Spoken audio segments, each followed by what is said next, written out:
This is special for me because I am today in Washington State, and I'm at Chateau Ste Michelle, and I'm here with the red winemaker, and that's Joel Wright. Joel, how are you? Good. How are you? I'm good. It's a very active place today. There's a lot going on. Yes, I think weekends in Woodinville, it's always really busy over here. The tasting room here sees several 100,000 visitors a year. That's all?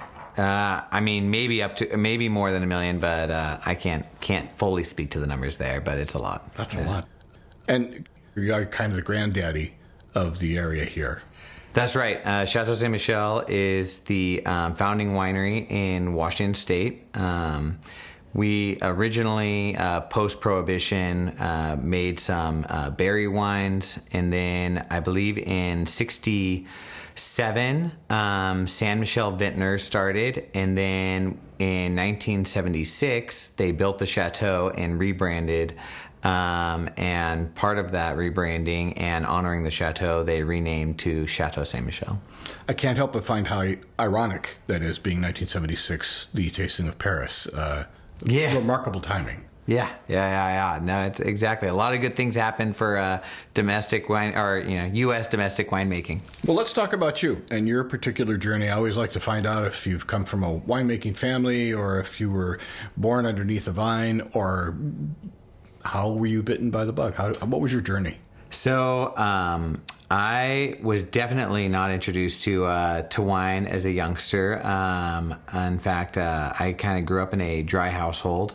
I grew up as a Northwest native, was born in Idaho. As a child, we moved to the Tri-Cities.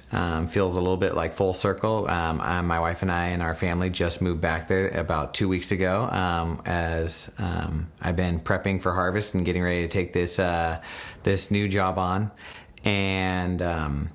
But my father was in agriculture, and we traveled throughout the Northwest. His territory was Oregon, Idaho, and Washington. He worked with a variety of horticulture, grapes as one, but also field and row crops, primarily though orchardists. And so we sort of followed around where obviously the Columbia Valley, the Tri-Cities is a good base at the start of the Columbia Basin there. We did end up moving in high school. I was in Wenatchee Valley, and then decided I might want to get into medicine. And so I went to University of Washington in 2005 and earned a degree in chemistry. After 3 years, I finished that, and I worked decided I did not want to pursue a degree, any more school and medicine. And I worked as an analytical chemist for a while, specifically in building and engineering. I worked at a cement plant. Didn't really find a passion there, but it was a good solid job out of college. It was during that time that actually my wife's employer, she was working as a nanny at the time, and he was a Washington wine enthusiast. He was a member at several different wineries, and every time I'd go to pick her up, he'd always invite me in, and we'd share a bottle across the table. And really, that was my first introduction to wine, and that's kind of where I fell in love with it. Joined a couple wine clubs with Victoria in Woodinville, and got to know one of the winemakers there, and said, hey, I have a science degree. I think this might be something that's kind of interesting to me. If there's ever anything, please let me know. 6 months later, he sends me an email out of the blue. Hey, I make wine at a custom crush facility. I had no idea what custom crush even meant. But they need help in the lab. And I remembered you had a science degree, and I decided to go for it. So I headed off to Walla Walla in 2012. So I did my first harvest at Artifacts in Walla Walla. And I worked mainly in the lab, but was trying to learn as much as I could from the winemakers, and that's where I really got the bug. I think it's where I knew that I wanted to do more than just work in a lab. I loved every part about it, from the bringing in fruit, all the sorting. I loved all of it.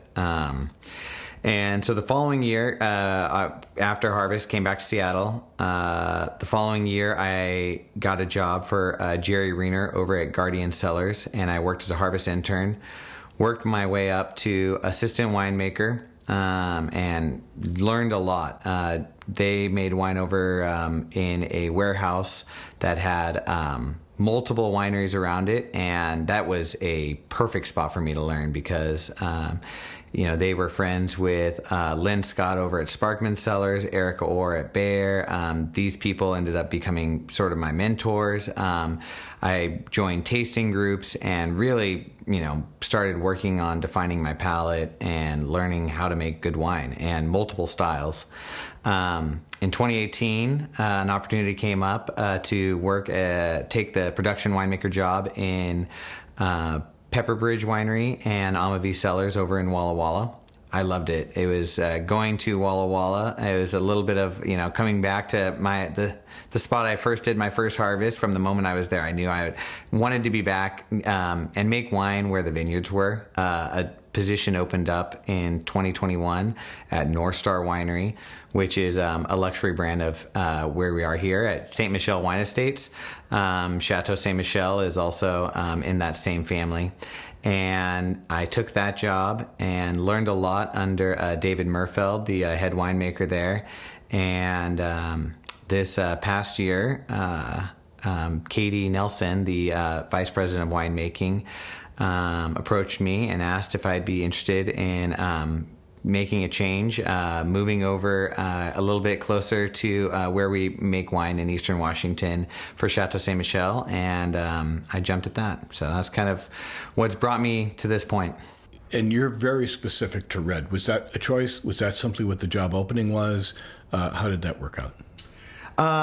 Yeah, I think a little bit of both. Really, red wine has been, I think, a primary focus, and specifically Bordeaux varietals through my career. Definitely at Guardian, we sourced a lot of Red Mountain fruit there and some off the Walluk Slope, but heavily focused on Cabernet. The same, I would say, for Pepperbridge. The Pepperbridge Cabernet is their biggest SKU, and that has been, something I got to learn about on working with estate fruit. Throughout my career, I think red wine has been a really strong focus. But I do love making white wine. It's always it's fun, and brings with it its own challenges as well. Let's talk about the wines you are making. And again, we're talking about red specifically. What varietals do you have available here? So Chateau Ste Michelle, they make a little bit of everything. Obviously, the big ones that we're known for, I would say, is our Columbia Valley line. We make a Columbia Valley Cabernet and Merlot, but we also have our Indian Wells, which are a little bit more oak content, also focused on Cabernet and Merlot.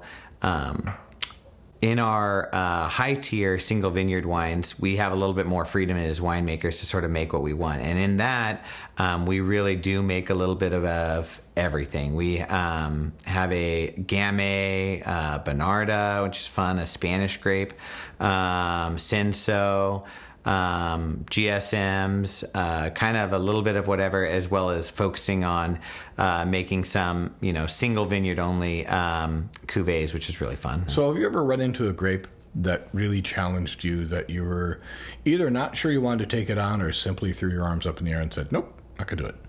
Oh, man, that's tricky. Actually, just last week, we started working with blending our 2024 Barbera, and it was just you have an idea of how when you start with a wine and what you expect from it, and it's like, maybe you're gonna get this taste or that taste. and it just was not behaving the way we wanted it to. It's like, yeah, we like bright acid, but not this, not stingy acid. We like tannin and structure, but it was, just not, it was a little scratchy, just not really working. And so I think that was probably the one in most recent memory. This is kind of a question that can go either way or both ways. What makes you crazy about the wine business? What makes me crazy about the wine business? I think, I think the hardest thing is whether to know to, are we following the consumer or leading the consumer? And I think that is, that's a question we're constantly sort of battling. It's like we see, there are these trends. We hear, rosé is really hot this year. Sparkling wine is hot this year. And then you say, we're like, do we get on the bandwagon? Do we make, another rosé? Do we make sparkling wine?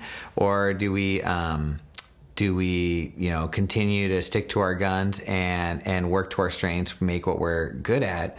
And that has been, I think that part of it has definitely, sometimes you make the wines you really love, and sometimes you make the wines that you you think the consumer loves. For the tasting room here, is this a place where people would have to make an appointment? Can they just come on up the driveway? How does that work? I believe we are open for walk-ins. So, yeah, we are open 7 days a week. Don't quote me quite on the times, but I think it's somewhere around 11 to 6. And, yeah, they would be welcome to. We've got several different wines behind the bar. So it's a choose your own adventure. There's several different flights, whites only flights, whites and reds, and, really whatever they would like to focus on. Good. No releasing the hounds. That's good to know. And for our listeners who'd like to learn about you online, what is your website? stemichelle.com. That's STE-MICHELLE.com. Excellent. Joel, this was fun meeting you and spending a little time with you. It almost appears that you're out in a vineyard or in a desert, but you are in this little room here at the winery. Thanks for the time. I appreciate it. Thank you so much. This is great.